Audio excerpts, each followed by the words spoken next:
Good morning আমার ছোট্ট ছাত্রছাত্রীরা, তোমরা সবাই কেমন আছো? আশা করি তোমরা সবাই ভালো আছো। আজ আমি তোমাদের মজার বইয়ের 16 থেকে 20 পেজ পর্যন্ত সমাধান করব। তাই তোমরা সবাই 16 পেজ খোলো তোমাদের মজার বইয়ে। দেখি 16 পেজের শিখন পরামর্শে কি বলেছে। শিখন পরামর্শ: শিক্ষার্থীরা বিন্দুগুলি যোগ করে উপরের ছবিগুলি সম্পূর্ণ করবে। তারপর ছবিগুলি কোনটি কিসের ছবি হলো তার নাম বলবে। এবার নিজেদের পছন্দ মতো রং দিয়ে ছবিগুলি ভরাট করবে। এরকম ধরনের আরও অনেক কর্মপত্র শ্রেণীকক্ষে ব্যবহার করা যেতে পারে।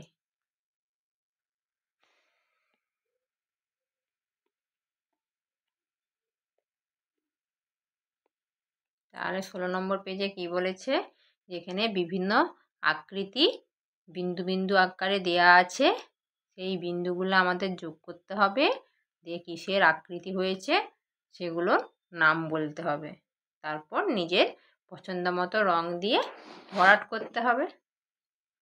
তাহলে প্রথমে আমরা একটা একটা বিন্দু যোগ করব আর একটা একটা আকৃতির নাম জানব। তাহলে প্রথম বিন্দুটা আমরা যোগ করি।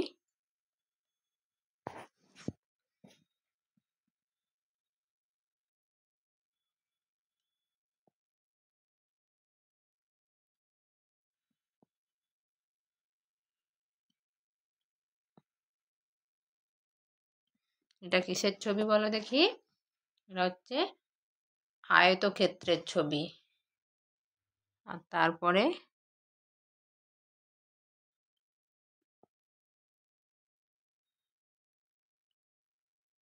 এটা হচ্ছে গোলাকারের ছবি, গোলাকার বা বৃত্তাকার।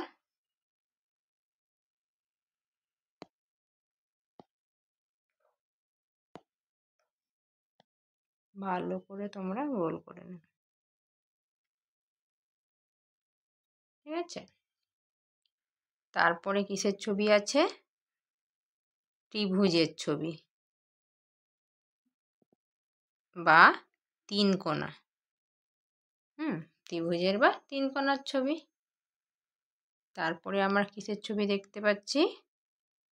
একটা ঘরের ছবি।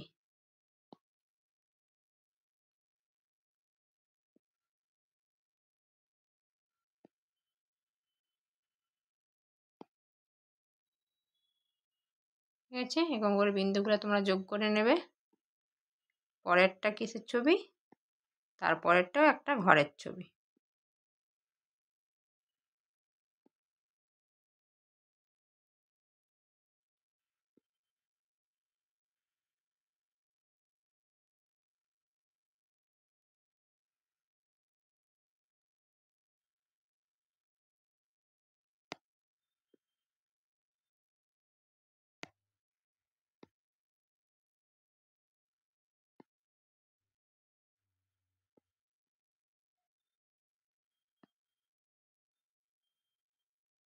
এইটা একরকম ঘর আর এটা একরকম ঘর আমরা দেখতে পাচ্ছি। তারপরে একটা কি ফুলের ছবি। এটা কিসের ছবি? একটা ফুলের ছবি। দেখো এইরকম একটা গেছে।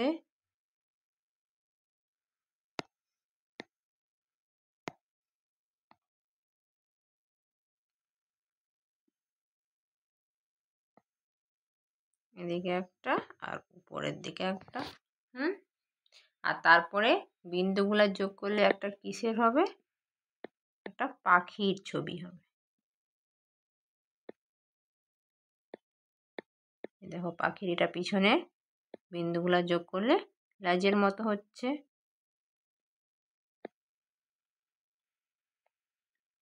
এইগুলো দেখো নিচে পা।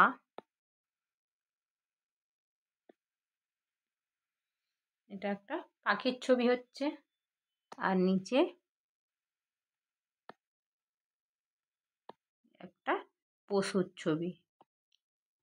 কার মতো মনে হচ্ছে? যে ছোট্ট ছাগল ছানার ছবির মতো। তোমরা এইভাবে বিন্দুগুলা যোগ করে নেবে। আর আকারের নামগুলো আমি তো বলে দিলাম। আর তোমাদের ইচ্ছে মতো এখানে রং করে নেবে। হয়তো লাল রংটা এখানে দিলে, সূর্যের রংটা এখানে হলুদ দিলে, এখানে এই রংটা দিলে, ঘরে এখানে এই রংটা দিলে, এখানে দিলে, এখানে একটা আলাদা রং দিয়ে দিলে, ফুলে একটা আলাদা রং দিবে, এখানে একটা আলাদা রং দিবে, পাখিতে একটা আলাদা রং দিবে, নিজেদের মতো এবং করে এগুলোতে রংগুলো ভরাট করে নেবে। চলো তারপরে পরের পেজে যাই। পরের পেজ 17 নম্বর। 17 নম্বর পেজে শিখন পরামর্শে কি বলেছে আমরা দেখে নিই। কি বলেছে, শিক্ষার্থীরা উপরের বাম দিকের খোপগুলি সারিতে যে রংটি নেই পাশের খোপ থেকে সেই রংটি নিয়ে ভরাট করবে। এইভাবে নিচের খোপগুলি সারিতে যে আকৃতিটি নেই সেটি নিচের আকৃতিগুলি থেকে খুঁজে নিয়ে উপযুক্ত জায়গায় বসাবে। এক্ষেত্রে শিক্ষিকা শিক্ষক তাদের সাহায্য করবেন। তাহলে কি দেখতে পাচ্ছি যে এখানে 4টে রঙের ছবি দেওয়া আছে, লাল, লাল, হলুদ, সবুজ আর নীল। আর এইদিকে 4টে বক্স দেওয়া আছে, এইদিকেও 4টে বক্স আর এইদিকেও 4টে বক্স দেওয়া আছে। 4টে বক্সে এখানে বিভিন্ন কালার দেওয়া আছে আর প্রত্যেকটা লাইনে একটা করে বক্স খালি আছে। যে বক্সটা খালি আছে এই 4টে রঙের মধ্যে যে রঙটা নেই সেই রঙটা ওই বক্সে ভরতে হবে। তাহলে আমরা প্রথমের লাইনটাতে কি আছে, সবুজ রং আছে, লাল আছে, হলুদ আছে, কি রঙটা নেই, এই নীল রঙটা নেই। তাহলে আমরা এই নীল রঙটা এইখানে হয়ে যাবে। তোমরা ভালো করে এখানে রঙটা ভালো করে পূরণ করে নেবে। আর তারপরে লাইনে নীল রং আছে, আর তারপরে ফাঁকা, তারপরে কি আছে, হলুদ রং আছে, লাল রঙও আছে, কোন রঙটা নেই, সবুজ রঙটা নেই। তাহলে এই সবুজ রঙটা এখানে হয়ে যাবে। তারপরে লাইনে প্রথমটা ফাঁকা আছে, নীল রঙটা শুধু আছে, আর কোনো 3টে রঙের মধ্যে কোনো রঙটাই নেই। তাহলে উপরের এই পাশে লম্বাতে লাইনে দেখলে কি দেখব আমরা, সবুজ রং আছে, নীল রং আছে, লাল আছে, তাহলে কি নেই এখানে, তাহলে এই হলুদ রংটা হবে। হলুদ আর নীলটা হলো। আচ্ছা, এই সোজা লম্বাতে দেখলে কি হবে, নীল আছে, হলুদ আছে, আর কি নেই, তাহলে লাল আর হলুদ নেই,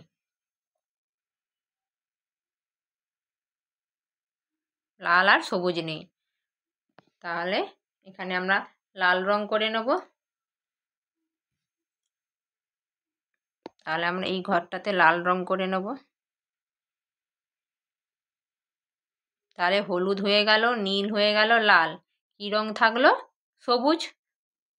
তাহলে এই সবুজ রংটা এখানে দিয়ে দেবো আমরা। আর সবার নিচে লাল রং আছে, হলুদ আছে, আর এদিকে নীল আছে, কি নেই, সবুজ নেই।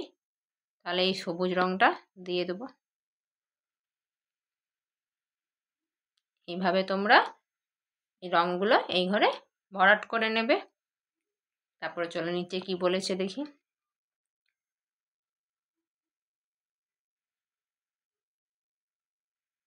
নিচে কি বলেছে যে এখানে 4টে বিভিন্ন আকৃতি দেওয়া আছে, অর্ধবৃত্তাকার, আয়তকার, ত্রিভুজাকার আর হচ্ছে বর্গাকার। এখানে ছক করে 4টে ছক দেওয়া আছে, উপর থেকে 4টে ছক, এইভাবে লম্বালম্বি 4টা ছক। যে আকৃতিটা নেই সেই ঘরে আমরা সেই আকৃতিটা বসাবো। তাহলে আমরা প্রথমের লাইনটাতে দেখলে কি দেখব, যে প্রথমের ঘরটা ফাঁকা, তারপরে কি এই আকৃতিটা আছে, তারপরে এই বর্গক্ষেত্র আছে, তারপরে ত্রিভুজাকার আছে। কোন ছবিটা নেই? অর্ধবৃত্তাকার ছবি নেই। তাহলে আমরা এই অর্ধবৃত্তাকার ছবিটা এঁকে নেব। আচ্ছা, তারপরে লাইনে দেখো বর্গাকার ছবিটা আছে, অর্ধবৃত্তাকার আছে, ত্রিভুজাকারও আছে, কি নেই? আয়তকার নেই। তাহলে আয়তকারটা আমরা এঁকে নেব। তারপরে লাইনে প্রথমের ঘরটা ফাঁকা, বর্গাকার আছে, আয়তকার আছে, অর্ধবৃত্তাকারও আছে। তাহলে কি হবে? ত্রিভুজাকার। আর শেষ লাইনে কি আছে?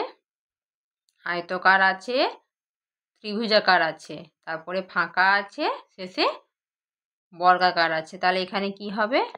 অর্ধবৃত্তাকার। ঠিক আছে? দিয়ে তোমরা এগুলোতে বিভিন্ন রং করে নেবে তোমাদের মতো। তারপরে চলো পরের পেজে যাই।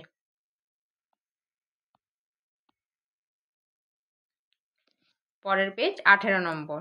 18 নম্বর পেজে শিখন পরামর্শে কি বলেছে?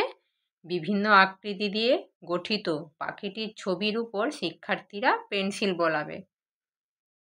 বিন্দুগুলি যোগ করে পাশে ছবিটি আঁকবে ও রং করবে। বিভিন্ন আকৃতি যোগ করে আর কোন কোন ছবি তৈরি করা যেতে পারে তা শিক্ষক শিক্ষিকা শ্রেণীকক্ষে করে দেখাবেন।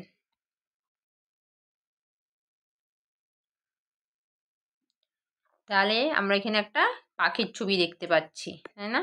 এই পাখিটার নাম কি বলো দেখি? পাখিটা হচ্ছে পেঙ্গুইন। তাহলে এটা দেখো, প্রথমে এটা কি আকৃতি বলো দেখি? এটা একটা গোল আকৃতি, গোল আকৃতি। আর তারপর এটা হচ্ছে একটা ডিম্বাকৃতি, ডিমের মতন। তোমরা সবাই ডিম দেখেছো? ডিম খেয়েছো সবাই? ডিম্বাকৃতি। এখানে যে নীল রং আছে, তোমরা এখানে নীল রং করে দিবে, এইখানটা কালো রং করে দিবে, আর এইখানটা হলুদ রং করে দেবে। ঠিক আছে? এইগুলোও হলুদ রং করে দেবে।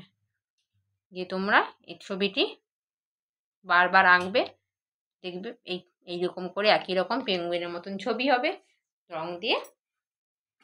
রং দিয়ে দিবে তোমরা। ঠিক আছে? তারপরে চলো পরের পেজে যাই। পরের কত পেজ? 19 নম্বর পেজ। 19 নম্বর পেজে শিখন পরামর্শে কি বলেছে?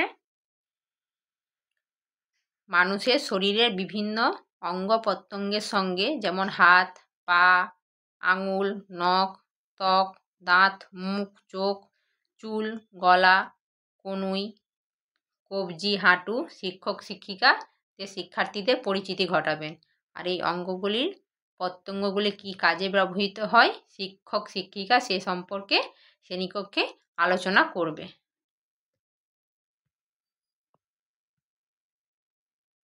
তাহলে আমরা ছবিতে কি দেখতে পাচ্ছি? একটা মেয়ের ছবি দেওয়া আছে খুব সুন্দর করে। আর এখানে মেয়েটার কোথায় কোন অঙ্গ আছে সেগুলো জানতে হবে। তাহলে প্রথমে এটা কি? মাথা। আর মাথার মধ্যে কি আছে? চুল। তারপরে কপাল, চোখ, চোখ কটা আছে? দুটো। তারপরে নাক, তারপরে গাল, কান, ঠোঁট, মুখ, দাঁত, গলা, পিছনের দিকে ঘাড় আছে। এটা হাত, দুটোই হাত, হাতের আঙুল। এটা দেখো কনুই। আর নখ কোথায় আছে? এইখানেই আঙুলের নখ আছে। এটা কোমর, এটা পা, এটা হাঁটু, আর এগুলো হচ্ছে পায়ের আঙুল। আর এখানে পায়ের আঙুলের মধ্যে যে এগুলো হচ্ছে নখ।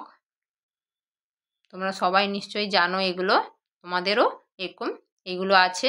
তোমরা নিজেদের সঙ্গে দেখিয়ে দেখিয়ে এগুলো পড়বে। তোমাদের কোথায় মাথা আছে, কোথায় চুল, হাত, পা, নাক, গলা, চোখ, নিজেদের দেখিয়ে দেখিয়েও তোমরা এগুলো নামগুলো বলবে ছবির সাথে সাথে এখানে।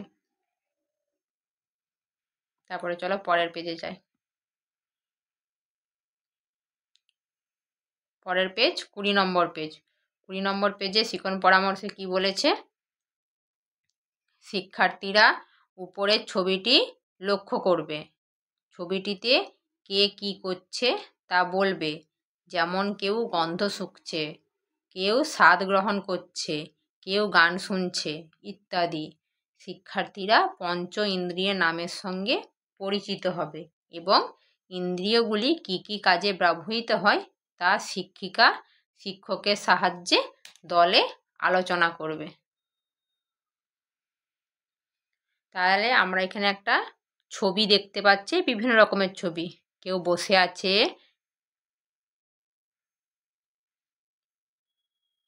চৌকির উপরে, কেউ মেঝেতে, কেউ মোড়ার উপরে। ঠিক আছে, এবারে কেউ না কেউ কিছু না কিছু করছে। এবারে সেগুলো আমাদের জানতে হবে কে কোন ইন্দ্রিয়ের ব্যবহার করছে। আমাদের কটা ইন্দ্রিয় তোমরা জানো তো? আমাদের 5টা ইন্দ্রিয়। কি কি? চক্ষু, কর্ণ, নাসিকা, জিহ্বা, ত্বক। তাহলে আমরা প্রথমে দেখি ছবিতে কে কী করছে, তারপরে আমরা ইন্দ্রিয়ের ব্যবহারগুলো সম্বন্ধে জানবো। তাহলে প্রথমে এই খাটিয়ার মধ্যে দুজন বসে আছে। আমরা বুঝতে পারছি যে একজন, ইনি হচ্ছেন বাবা, হচ্ছেন একজন তার মেয়ে গান করছে হারমোনিয়ামে, বাবা শুনছে, দিয়ে হাততালি বাজাচ্ছে। এই দেখো হাততালি বাজাচ্ছে। আচ্ছা, তারপরে দেখতে পাচ্ছি এই ছেলেটা মোড়ার উপরে বসে এক মনে বইয়ের দিকে তাকিয়ে বই পড়ছে। তারপরে এই ছেলেটা দেখছি তার মায়ের কাছে বসে হাঁটু গেড়ে বসে ললিপপ খাচ্ছে।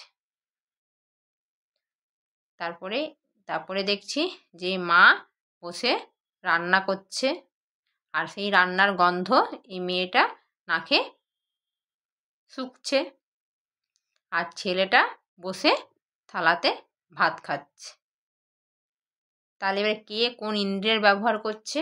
দেখো, এই মেয়েটা যে গান করছে, সে গানটা কি করছে? তার বাবা কানে শুনছে।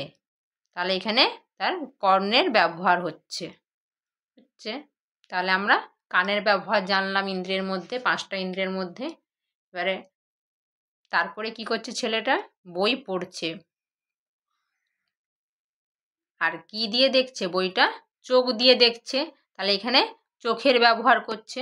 তাহলে আমরা দুটো ইন্দ্রিয়ের ব্যবহার জানলাম, কানের আর চোখের। তারপরে দেখো এই মেয়েটা নাক দিয়ে গন্ধ শুঁকছে। কিসের গন্ধ শুঁকছে? তার মা যে খাবার বানিয়েছে। তাহলে সেইখানে কিসের মাধ্যমে গন্ধ শুঁকছে? নাকের মাধ্যমে। তাহলে নাকের ব্যবহার হয়েছে। তাহলে কানের জানলাম, চোখের জানলাম, নাকের জানলাম। এইবারে দেখো এই ছেলেটা বসে ভাত খাচ্ছে, এই ছেলেটাও ললিপপ খাচ্ছে।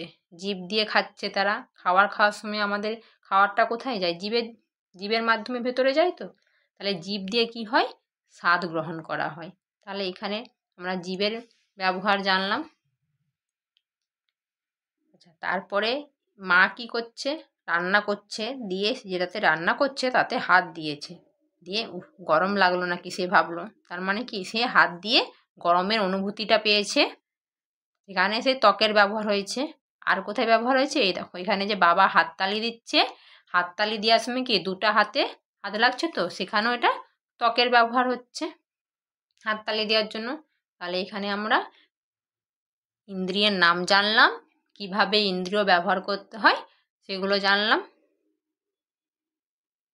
ঠিক আছে, তোমরা সবাই নিশ্চয়ই বুঝতে পেরেছো। আজ এই পর্যন্ত। পরবর্তী ভিডিওতে পরের পেজগুলি নিয়ে সমাধান করব। তোমরা সবাই ভালো থাকবে, সুস্থ থাকবে।